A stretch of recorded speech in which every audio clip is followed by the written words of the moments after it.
दिनै 10 फेब्रुवारि बिटिसिनि accord day 2003 मायथाइनि 10 फेब्रुवारियाव बिटिसि गोरोबथाया जादोंमोन बिएलटि आरो भारत सरकारनि गेजेराव। दा दिनै बे 10 फेब्रुवारिया 18थि बड'लेण्ड एकर्ड डे। बे समाव जोङो क'क्राझारनि बिटिसिनि गाहाय मावखुलियाव जोङो नुजाथिफैनो हादों। दा दिनैनि बे बिटिसिनि एकर्ड डे फालिनाय 18थि एकर्ड डे फालिनाय समाव जोङो गासै हाबाफारिखौ नोंथांमोननो दिन्थिनो थाखाय आखायाव लादों। আজি শুভকৰৰ ভাৱ এটা হোৱা আপোনালোক সকলোৰে প্ৰতি 18তম বড়োলেণ্ড দিৱসৰ উপলক্ষে মই মোৰ আন্তৰিক শ্ৰদ্ধা জ্ঞাপন কৰিছোঁ। আৰু এই সময়ত সেইগৰাকী মহান নেতাক মই অন্তৰৰ পৰা শ্ৰদ্ধা নিবেদিছোঁ, যিগৰাকী মহান নেতাৰ বলিষ্ঠ প্ৰচেষ্টাত আজি আমি এনেধৰণৰ এটা পৰিৱেশ পাবলৈ সক্ষম হৈছোঁ। সেইগৰাকী বধূচা উপেন্দ্ৰনাথ বৰ্মা ডাঙৰীয়ালৈ মই গভীৰ শ্ৰদ্ধাঞ্জলি জ্ঞাপন কৰিছোঁ।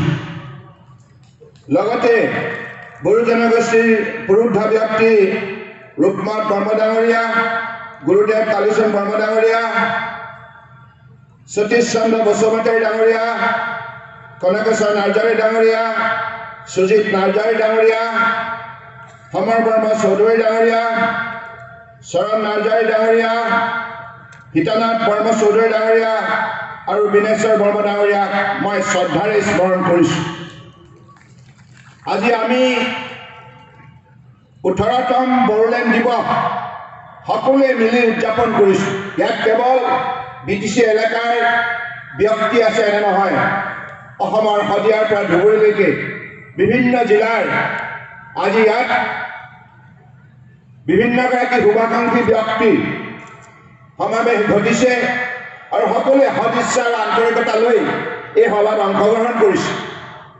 সকলোৱে এটিয়ে কথা যে বড়ো জনগোষ্ঠীয়ে সমন্বয় দ্বাৰা একবিংশ শতিকাত শক্তিশালী হৈ অসমীয়া জাতিক বিশ্বৰ বুকুত শ্ৰেষ্ঠ জাতি হিচাপে প্ৰতিষ্ঠা কৰাৰ বাবে যি দৃষ্টান্তমূলক উদাহৰণ দাঙি ধৰিলে, তাৰ বাবে সকলোৱে আন্তৰিকতা প্ৰকাশ কৰিবৰ বাবে এই মহাসভা সমবেত হৈছে। আপোনালোকে কিছুদিনৰ আগতে সকলোৱে মিলি যি চুক্তি শান্তি চুক্তিত স্বাক্ষৰ কৰিলে, ইয়াৰ বাবে কেৱল অসমৰ 3,30,00,000 বৰাক ব্ৰহ্মপুত্ৰ পাহাৰ ভৈয়ামৰ 33খন জিলাৰ ৰাইজে যে আনন্দিত হৈছে এনে নহয়, ভাৰতবৰ্ষৰ 130 কোটি জনগণে কন্যাকুমাৰীৰ পৰা কাশ্মীৰলৈকে, অৰুণাচল প্ৰদেশৰ পৰা গুজৰাটলৈকে প্ৰতিটো অঞ্চলৰ ৰাইজ উৎসাহিত হৈছে।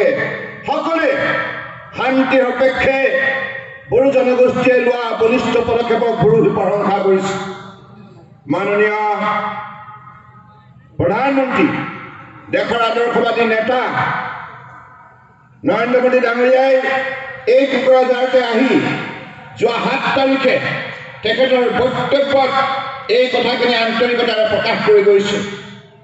সেইবাবে মই এই ঐতিহাসিক চুক্তি সম্ভৱ কৰাৰ বাবে আৰু এই ক্ষেত্ৰত আন্তৰিকতাৰ সহযোগিতা আগবঢ়োৱাৰ বাবে ভাৰতবৰ্ষৰ মাননীয় প্ৰধানমন্ত্ৰী নৰেন্দ্ৰ মোদী ডাঙৰীয়ালৈ আৰু মাননীয় গৃহমন্ত্ৰী অমিত শ্বাহ ডাঙৰীয়ালৈ আন্তৰিকতাৰে অসমৰ ৰাইজৰ হৈ কৃতজ্ঞতা জ্ঞাপন কৰিছোঁ।